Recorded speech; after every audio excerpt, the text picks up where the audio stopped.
Hello friends, मेरा नाम शालिनी राठौर है और आप सभी का मेरे channel divine life with Shalini में एक बार फिर से स्वागत है। नमस्कार। जैसा कि आप सभी को पता है, सभी लोग जानते होंगे कि 26 मई को एक चंद्र ग्रहण पड़ने वाला है। मतलब इस साल का पहला चंद्र ग्रहण पड़ने वाला है, जो कि 26 मई को बुधवार के दिन पड़ेगा और उसी दिन वैशाख की पूर्णिमा भी है। मतलब बुद्ध पूर्णिमा भी उसी दिन पड़ रही है। उसी संयोग में ये चंद्र ग्रहण पड़ रहा है। लेकिन आप सभी को घबराने की बिल्कुल भी ज़रूरत नहीं है, क्योंकि ये चंद्र ग्रहण हमारे भारत में नहीं दिखाई देगा। ये सिर्फ विदेश के कुछ हिस्सों में ही दिखाई देगा, जैसे कि ऑस्ट्रेलिया, अमेरिका और प्रशांत महासागर के कुछ हिस्सों में ये चंद्र ग्रहण पूर्ण रूप से दिखाई देगा, बट ये हमारे यहाँ भारत में नहीं दिखाई देगा। तो आप सभी को इसके लिए घबराने की ज़रूरत नहीं है और ना ही इसमें कोई सूतक काल होगा। ऐसा कुछ भी नहीं होगा, इसलिए आप बिल्कुल भी डरिए नहीं कि ग्रहण पड़ रहा है। बता दूं, ये कोई पूर्ण चंद्र ग्रहण नहीं है, ये एक उपछाया का चंद्र ग्रहण है। उपछाया मतलब इसका असर हमारे भारत पर नहीं पड़ रहा है, इसलिए सूतक काल भी मान्य नहीं होगा। चंद्र ग्रहण इस पर वृश्चिक राशि में पड़ने जा रहा है, जो कि मंगल की राशि होती है वृश्चिक राशि। इसमें चंद्र ग्रहण लगने जा रहा है। चंद्र ग्रहण आखिर होता क्या है? चंद्र ग्रहण राहु की जो छाया होती है वो चंद्रमा पर पड़ जाती है, इसलिए 2.5 दिन के लिए चंद्रमा डिस्टर्ब हो जाता है। तो जिन भी लोगों की कुंडली में चंद्रमा से जनित दोष हैं, जैसे कि चंद्र ग्रहण दोष जिस किसी व्यक्ति की भी कुंडली में है, मतलब चंद्रमा और राहु का संयोग है, कुंडली में युति है, चंद्रमा केतु की युति है, चंद्रमा शनि की युति है, जिस किसी भी की कुंडली में, या चंद्रमा नीच का है, तो उनके ऊपर इस ग्रहण का कुछ प्रभाव देखने को मिलेगा। उनका जो मानसिक लेवल वो है थोड़ा डिस्टर्ब रहेगा, उनको थोड़ी चिंताएँ अधिक रहेंगी, परेशान रहेंगे। बट आप इसके लिए भी बहुत सारे रेमेडीज़ हैं। हम ग्रहण के दौरान कुछ ऐसे उपाय करके इन सभी से हम लोग निजात पा सकते हैं, और हम इस ग्रहण के दौरान भी मतलब कुछ पॉजिटिव चीज़ें करके हम इस ग्रहण का समय बहुत अच्छे से निकाल सकते हैं। तो आइए मैं आपको आगे बताती हूँ कि जो चंद्र ग्रहण पड़ रहा है वो दिन के 2:17 से शाम के 7:19 तक रहेगा।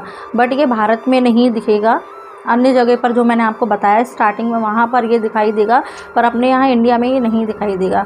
बट फिर भी जब ग्रहण पड़ता है, जब चंद्रमा को ग्रहण लगेगा, तो कुछ सभी राशियों पे उसका कुछ ना कुछ असर देखने को मिलता है, कुछ नेगेटिव या पॉजिटिव इस तरीके के उसके रिजल्ट्स देखने को मिलते हैं।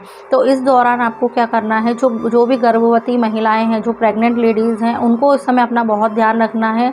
मतलब ग्रहण का जो काल है 2 बजे से लेकर 2:17 से लेकर के 7:19 तक, उस दौरान उन्हें कुछ भी मतलब कैंची, सुई या चाकू वगैरह का यूज़ नहीं करना। कोई भी चीज़ उनको काटनी नहीं है, इस तरह का कुछ भी काम ना करें।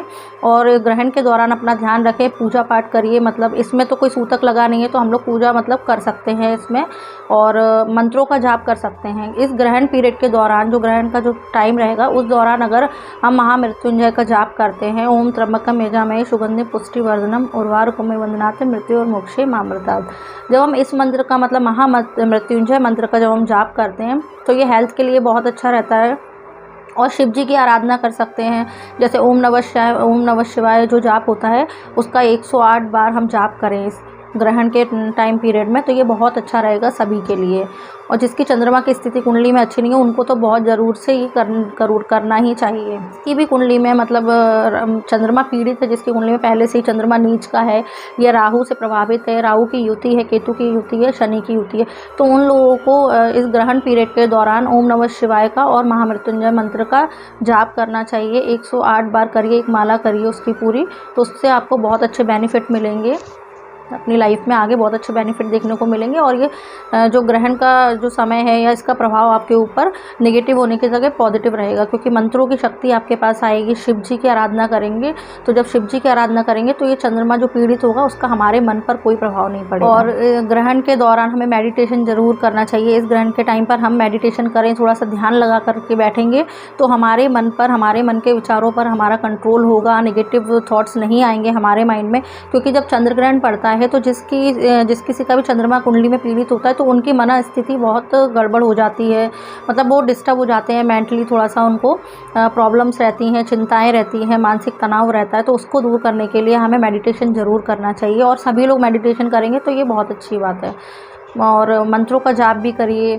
तो ये सारी चीज़ें करके हम अपने ग्रहण काल को अच्छे से पॉजिटिविटी के साथ में निकाल सकते हैं।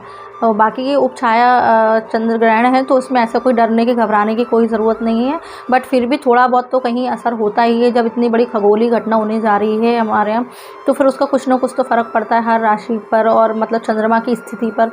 तो हमें उन सब का ध्यान रखते हुए जो भी शास्त्रों में जो चीज़ें बताई गई हैं उसका हमें पालन करना चाहिए, और उस टाइम हमें ध्यान जप और ये सारी चीज़ें हमें करना चाहिए। तो उससे हमें कोई प्रॉब्लम नहीं होगी, और जिसका चंद्रमा पीड़ित उसको तो ज़रूर से ये सारी चीज़ें करनी ही करनी है। Okay, thank you. तो फिर मिलते हैं हम नेक्स्ट वीडियो के साथ। ओके, नमस्कार।